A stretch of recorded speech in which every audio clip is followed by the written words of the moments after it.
Welcome to Eloquent Storywala. Stories fully loaded. আকর্ষণীয় এবং মন মাতানো দেশি বিদেশি নানান স্বাদের অডিও স্টোরি নিয়মিত শুনতে চাইলে এখনই সাবস্ক্রাইব করে রাখুন এলোকুয়েন্ট স্টোরিওয়ালা ইউটিউব চ্যানেলটিকে। আজ আপনার জন্য হেমেন্দ্র কুমার রায়ের আধ খাওয়া মরা। হেমেন্দ্র কুমার রায় জন্মেছিলেন 1888 খ্রিস্টাব্দে। কিশোরদের জন্য লিখে গেছেন অনেক রহস্য অ্যাডভেঞ্চার, অলৌকিক এবং ভৌতিক গল্পেও তার জুড়িনের আভার। তার সৃষ্টির মধ্যে উল্লেখযোগ্য জয়ন্ত মানিক এবং ইন্সপেক্টর সুন্দরবাবু। তার লেখা বিখ্যাত বই বলতে যখের ধন, জয়ন্তের কীর্তি, আবার যখের ধন ইত্যাদি। শুধু লেখক নয়, তিনি ছিলেন একজন সফল গীতিকার। তার মৃত্যু হয় 1963 খ্রিস্টাব্দে। প্রধান চরিত্রে ফকির, নিধিরাম, নগেনের দুই ছেলে, নগেনের স্ত্রী, মাঝি এবং নগেন দলুইয়ের ভূত। শুরু হচ্ছে আধ খাওয়া মরা।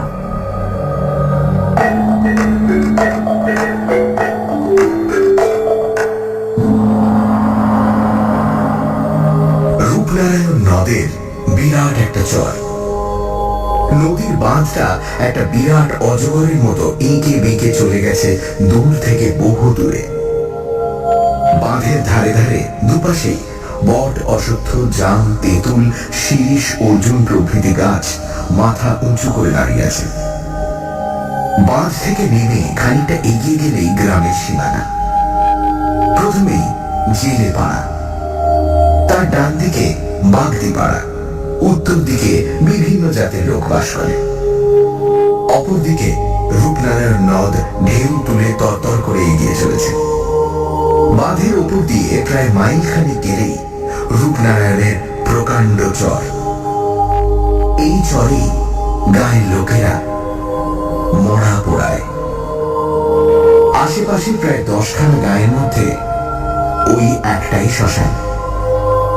শ্মশানের কাছাকাছি অনেক নাম না জানা বড় বড় গাছ আর ঝোপঝাড়। পাড়াগাঁয়ের শ্মশান যে কত ভয়ঙ্কর, না দেখলে বিশ্বাস করা যায় না।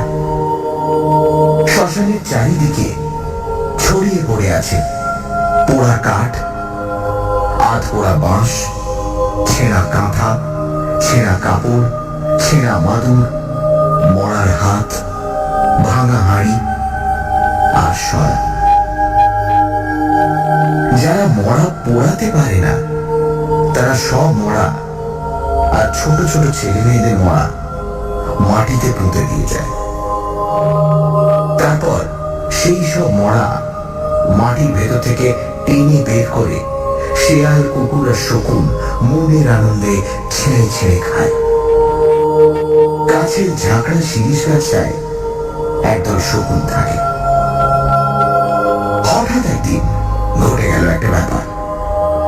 বাগদিপাড়ার নগেন দলুই বউয়ের সঙ্গে ঝগড়া করে বাড়ি থেকে চলে যায়। প্রায় 4 দিন কেটে গেল, সে আর বাড়ি ফেরে না দেখে সবাই চিন্তা করল। যেখানে যত আত্মীয় ছিল খোঁজ নেওয়া হলো, কিন্তু কোনো সন্ধান পাওয়া গেল না তার।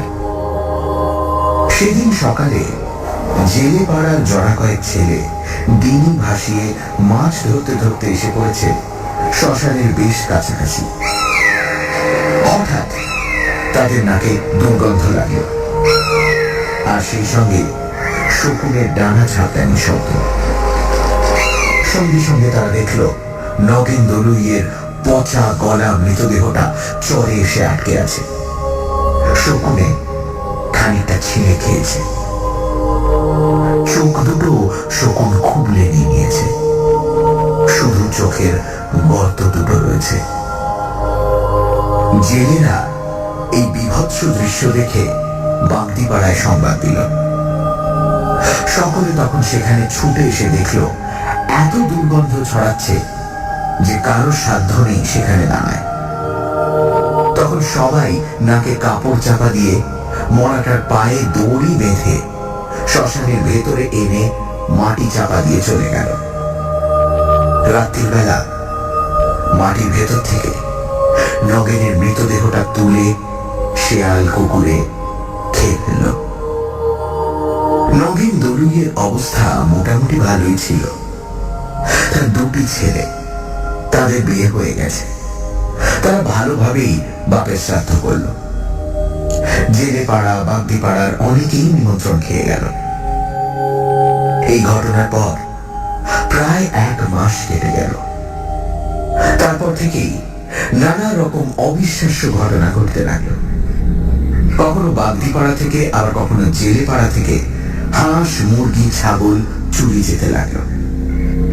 একদিন নগেনের বউ রাত্রে একটা শব্দ শুনে এসে দেখল তাদের আম গাছটার নিচে যেন একজন সাদা কাপড় গায়ে জড়িয়ে দাঁড়িয়ে আছে।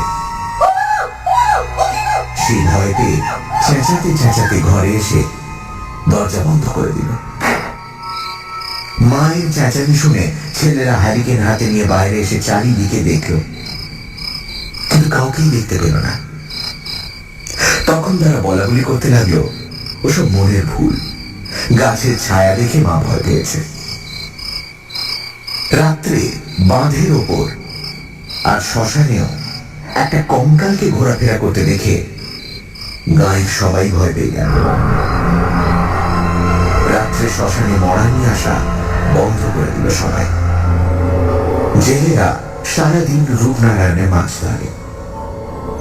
সন্ধে হলেই যে যার বাড়ি ফিরে আসতে লাগলো। এমনকি বাঁধের উপর দিয়েও লোক চলাচল বন্ধ হয়ে গেল। সন্ধে হলেই রাস্তা একেবারে ফাঁকা।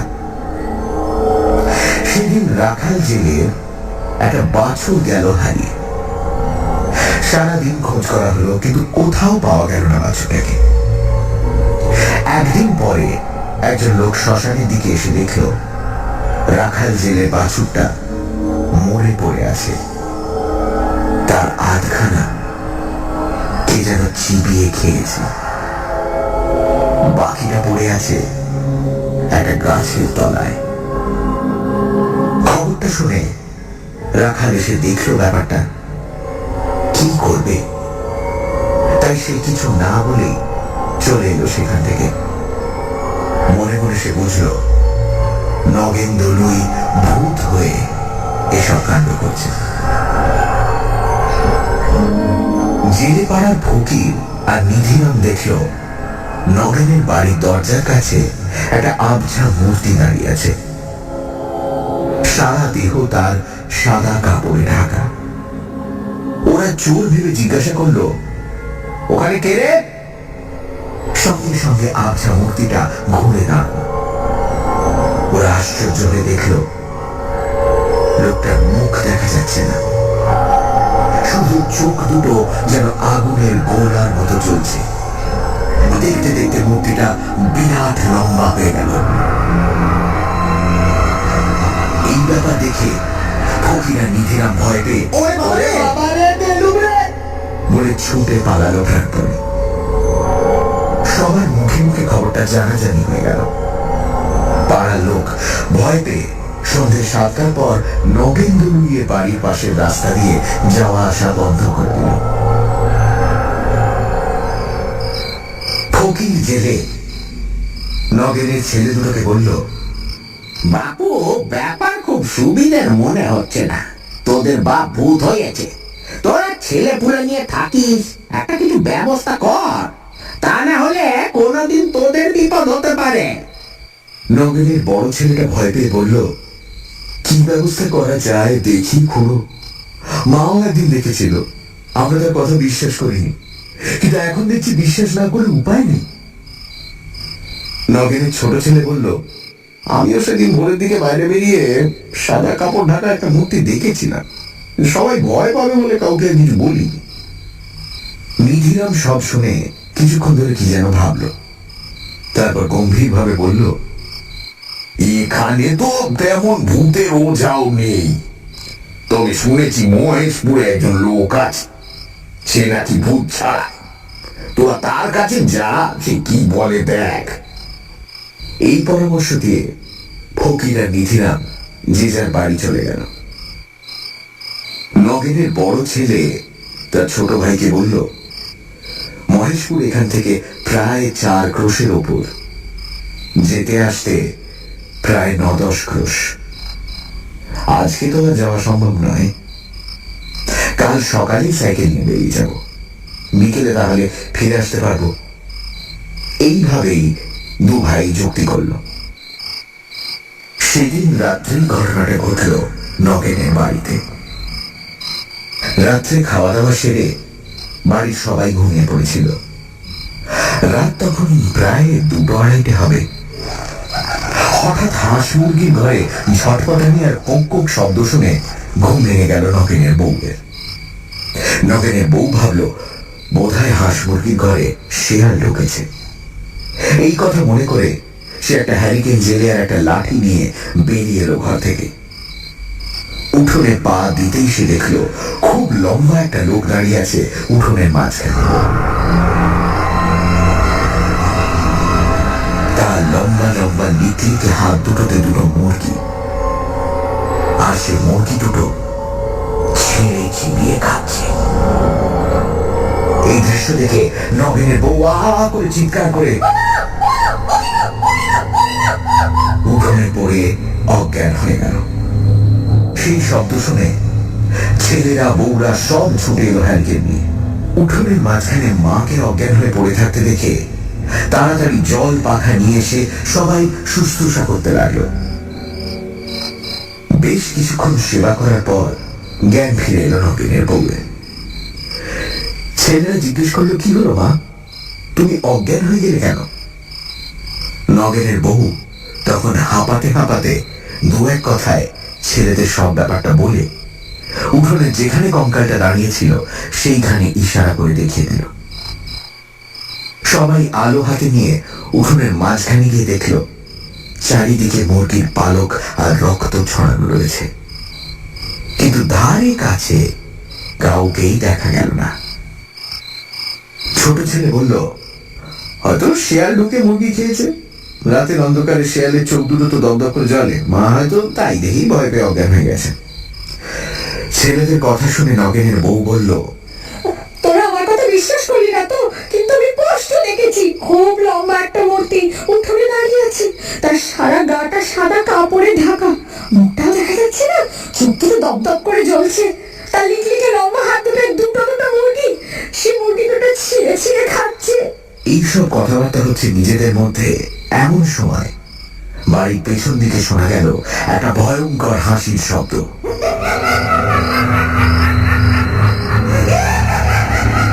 সেই হাসির শব্দ শুনলে বুক কেঁপে ওঠে। সেই শব্দ শুনে সবাই চমকে গেল। তারা বুঝতে পারল এটা একটা ভৌতিক কাণ্ড ছাড়া আর কিছুই হতে পারে না। ভয় পেয়ে সবাই ঘরে ঢুকে বসে রইল সকাল হওয়ার অপেক্ষায়। পরের দিন নগেনের বড় ছেলে সাইকেল নিয়ে চলে গেল সেই প্রায় 4 ক্রোশ দূরে মহেশপুরের ওঝার বাড়িতে। কিন্তু মুশকিল হলো ওঝা তখন অসুস্থ। নগেনের ছেলে একে একে সব কথা বলল তাকে। ওঝা সব কথা মন দিয়ে শুনে বলল, দেখো বাবা, আমার বয়স হয়েছে, তাছাড়া আজ 1 সপ্তাহের ওপর আমি হাঁটতে পারছি না। একটু সুস্থ হলেই আমি গিয়ে সব ব্যবস্থা করে দেব। এখন বলো তোমাদের ঘরে মোট কতজন লোক? নগেনের ছেলে বলল, সব শুদ্ধ 8 জন। ওঝা বলল, আমি তোমাকে 8টা মাদুলি দিচ্ছি, কালো সুতোয় বেঁধে হাতে বেঁধে রাখবে, আর ছেলেদের গলায় বেঁধে দেবে।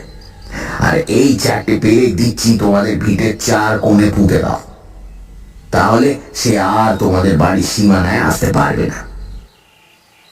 এই কথা বলে ওঝা 8টা মাদুলি আর 4টে বড় বড় পেরেক তার হাতে দিল। পেরেক আর মাদুলি নিয়ে নগেনের বড় ছেলে বিকেলের দিকে ফিরে এলো। তারপর ওঝার কথা মতো সকলকে মাদুলি পরানো হলো আর পেরেক পুঁতে দেওয়া হলো। সেদিন থেকে নগেন দলুইয়ের বাড়িতে ভূতের উপদ্রব কমে গেছে বটে, কিন্তু গ্রামে উপদ্রব বেড়ে গেল। দেশি বিদেশি নানান স্বাদের অডিও স্টোরি নিয়মিত শুনতে চাইলে এখনই সাবস্ক্রাইব করে রাখুন অ্যালোকুয়েন্ট স্টোরিওয়ালা ইউটিউব চ্যানেলটিকে। আজ শুনছেন হেমেন্দ্র কুমার রায়ের লেখা আধ খাওয়া মরা। রূপনারায়ণ নদীর ধারে একটা গ্রাম। সেই গ্রামের শ্মশানে শেয়াল, কুকুর, শকুনের উৎপাত। অনেক মৃতদেহ ঠিকমতো সৎকারই হয় না, যেমন নগেনের মৃতদেহ। শেয়াল, কুকুরের শিকার হয়েছিল সেই মৃতদেহ। তারপর থেকে গ্রামে নানা রকম উপদ্রব, ভুতুড়ে কাণ্ড কারখানা। নগেনের বউ একদিন উঠোনে একটা লম্বা লোক দেখতে পেল যে মুরগি ধরে চিবিয়ে চিবিয়ে খাচ্ছে। ওঝার কাছে যেতে সে ভূতের উপদ্রব তাড়াতে নগেনের ছেলেদের মাদুলি, পেরেক ইত্যাদি দিল। নগেনের বাড়িতে ভূতের উপদ্রব কমলো বটে, কিন্তু গ্রামে তা বেড়েই চলল। তারপর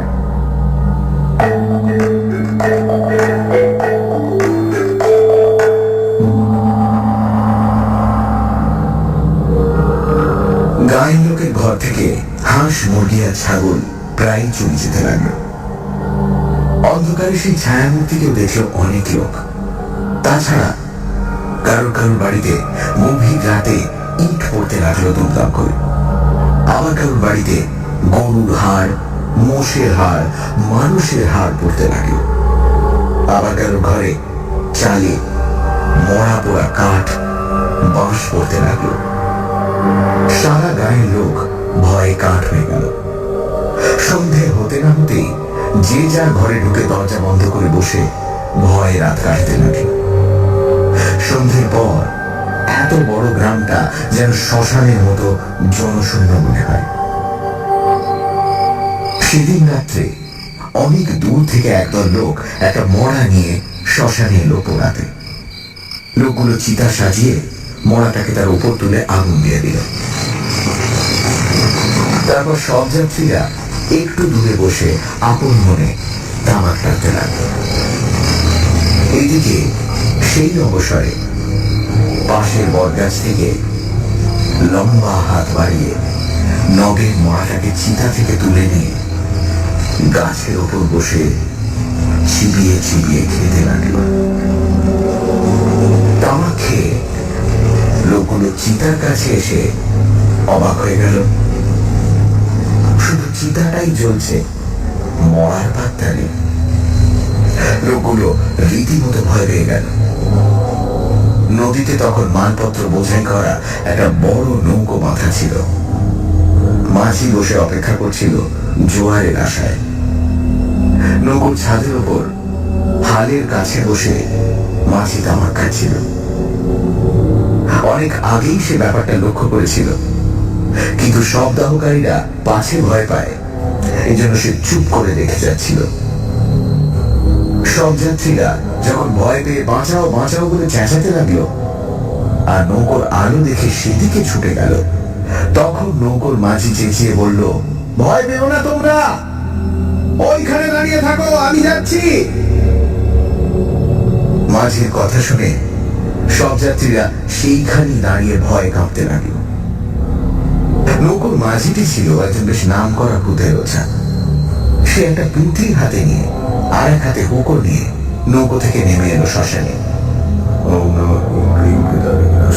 লোকগুলোকে তখন মাঝি তার কাছে বসিয়ে বিড়বিড় করে কিসব মন্ত্র বলতে বলতে লোকগুলো চারপাশে কি যেন সব ছড়িয়ে দিয়ে বসে হুঁকোয় দু একটা টান দিয়ে বলল, কোনো ভয় নেই তোমাদের, ভূতের বাবারও সাধ্য নেই যে আর তোমাদের কাছে আসে। আমি গন্ডি দিয়ে দিয়েছি, যতক্ষণ তোমরা এই গন্ডির মধ্যে থাকবে ততক্ষণ তোমাদের ভূত কোনো ক্ষতি করতে পারবে না। তারপর সকাল হলে বাড়ি চলে যাবে। দিনের বেলা ভূত লোকের কাছে আসে না। একজন জিজ্ঞেস করলো, মরাটা তাহলে কোথায় গেল? মাঝি বলল, তাকে চিতা থেকে তুলে নিয়েছে। মাঝির কথা শুনে সবাই ভয় পেয়ে ফ্যাল ফ্যাল করে চেয়ে রইল। কারোর মুখে আর কথা নেই। মাঝি বলল, হ্যাঁ, তাকে তুলে নিয়েছে। ওদের মধ্যে একজন যুবক বলল, আগুনের মধ্যে থেকে তুলে নিল কি করে? মাঝি বলল, গাছের ওপর থেকে হাত বাড়িয়ে। মাঝির কথা শুনে যুবকটি যেন একটু অবজ্ঞার হাসি হাসল। তাই দেখে মাঝি বলল, বিশ্বাস হচ্ছে না বুঝি, দেখতে চাও? যুবক বলল, কই কই দেখান তো, তাহলে বিশ্বাস করবো? দেখো আবার অজ্ঞান হয়ে যাবে তো। এখনো যখন হইনি তখন আর হবো না। বেশ, তাহলে এসো আমার সঙ্গে। এই বলে মাঝি তাদের সঙ্গে নিয়ে বট গাছের ওপর ইশারা করে দেখিয়ে দিল। ওই দেখো। সকলে দেখলো বট গাছের মগডালের উপর বসে একটা বিভৎস কঙ্কাল তাদের সেই মরাটাকে চিবিয়ে খাচ্ছে। কি ভয়ঙ্কর দৃশ্য! ভয় পেয়ে সবাই চোখে হাত চাপা দিয়ে মাঝির কাছে সরে এলো। মাঝি বলল, এবার বিশ্বাস হলো তো? যাক, তোমাদের কোনো ভয় নেই। ও গাছ থেকে নেমে আসতেও পারবে না, আর কোথাও যেতেও পারবে না। আমি গাছটাকে গণ্ডি দিয়ে দিয়েছি। এই কথা বলে মাঝি হুকোটা সেখানে রেখে পুঁটলিটা হাতে নিয়ে উঠে দাঁড়িয়ে বলল, তোমরা এখন চুপচাপ বসে থাকো। মাঝিকে চলে যেতে দেখে লোকগুলো ভয় পেয়ে কাতর ভাবে বলল, আপনি আমাদের এভাবে ফেলে চলে যাবেন না, সকাল হলে তারপর যাবেন। দয়া করে সকাল না হওয়া পর্যন্ত আমাদের জন্য অপেক্ষা করুন আপনি। মাঝি হেসে বলল, ভয় নেই, আপনারা এখানেই বসুন, আমি ওর পরিচয় নিয়ে আসছি। মাঝি চলে গেল বট গাছের দিকে। লোকগুলো ভয়ে কাঠ হয়ে বসে রইল। স্পষ্ট শোনা যেতে লাগলো মাঝি বলছে, তুই কে? আমি নগেন দলুই। তোর বাড়ি কোথায়? বাঁধের ওপারে বাগদি পাড়ায়। বাড়িতে তো কে আছে? আমার বউ, দুটো ছেলে, তাদের বউ, নাতি নাতনি। ঠিক আছে, তুই গাছেই বসে থাক, পালাবার চেষ্টা করলে গেলে পড়ে মরবি। আমি তোকে বেঁধে দিয়ে যাচ্ছি। মাঝি আবার ফিরে এলো। লোকগুলোকে বলল, সকাল হলেই আপনারা গায়ে গিয়ে লোকজনদের ডেকে নিয়ে আসবেন।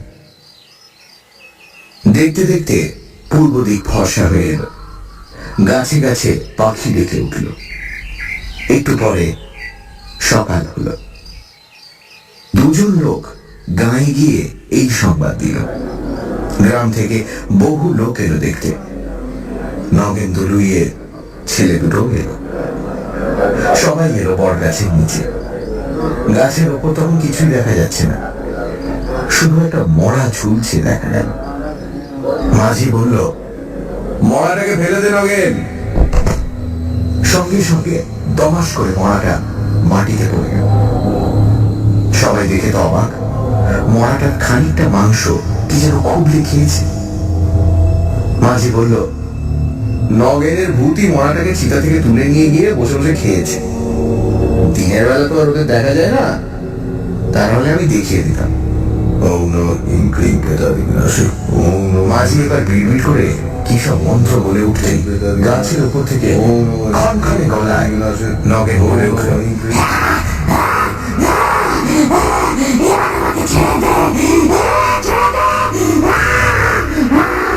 মাঝি বলল, তুই একেবারে এদেশ থেকে চলে যাবি।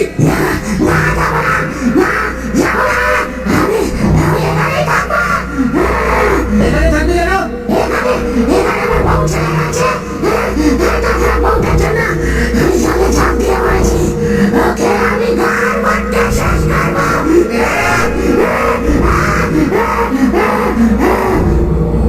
এই কথা শুনে নগেনের ছেলেরা ভয় পেয়ে মাঝিকে বলল, দয়া করে আপনি আমাদের রক্ষা করুন। মাঝি বলল, তোমাদের বাবা ভূত হয়ে কষ্ট পাচ্ছে, শুধু শুধু ওকে কষ্ট দিয়ে লাভ কি? নগেনের বড় ছেলেকে মাঝি বলল, তুমি গয়ায় গিয়ে ওর নামে পিণ্ডি দাও, তাহলেই তোমার বাবা প্রেতজনি থেকে উদ্ধার পাবে। তখন গাঁয়ের একজন বয়স্ক লোক বলল, এখন ওরা কি করবে? যদি আজ রাতেই কারোর গাড় মোটকে দেয় বা গ্রামবাসীদের ক্ষতি করে? মাঝি বলল, তা পারবে না, তুমি গাছের চারদিকে গন্ডি দিয়ে যাচ্ছে, ও গাছ থেকে কোথাও যেতে পারবে না। 7 দিন ওই গাছেও বন্দী হয়ে থাকবে। তার মধ্যেই পিণ্ডি দেওয়া না হলে ও আবার গ্রামে গিয়ে উপদ্রব করবে। নগেনের ছেলে বলল, আমি আজই রওনা হয়ে যাচ্ছি। মাঝি বলল, তুই উদ্ধার হলে কি চিহ্ন রেখে যাবি? এবার কিন্তু কোনো উত্তর এলো না। গাছের উপর থেকে খোনা গলায় চেঁচিয়ে উঠল নগেনের ভূতটা,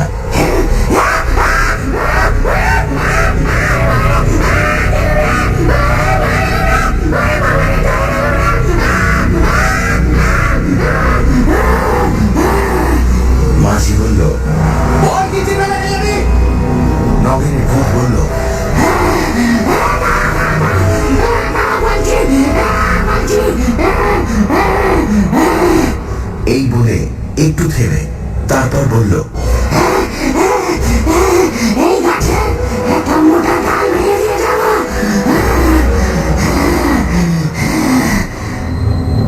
মাঝি তখন লোকগুলোকে বলল, আপনারা মরাটা নিয়ে পুড়িয়ে দিন। তারপর সব গ্রামবাসীদের বলল, আপনারা ফিরে যান, আজ থেকে আর গায়ে কোনো উপদ্রব করবে না নগেন। এই কথা বলে মাঝি ফিরে গেল নৌকায়।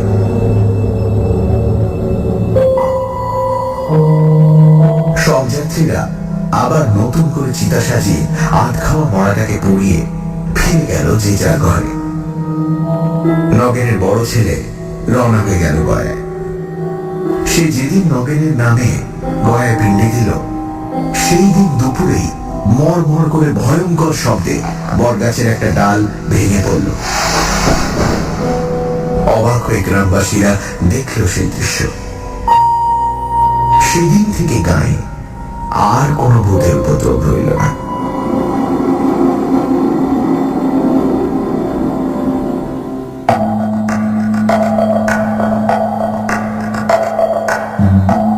শুনছিলেন আধ খাওয়া মরা, রচনা হেমেন্দ্র কুমার রায়।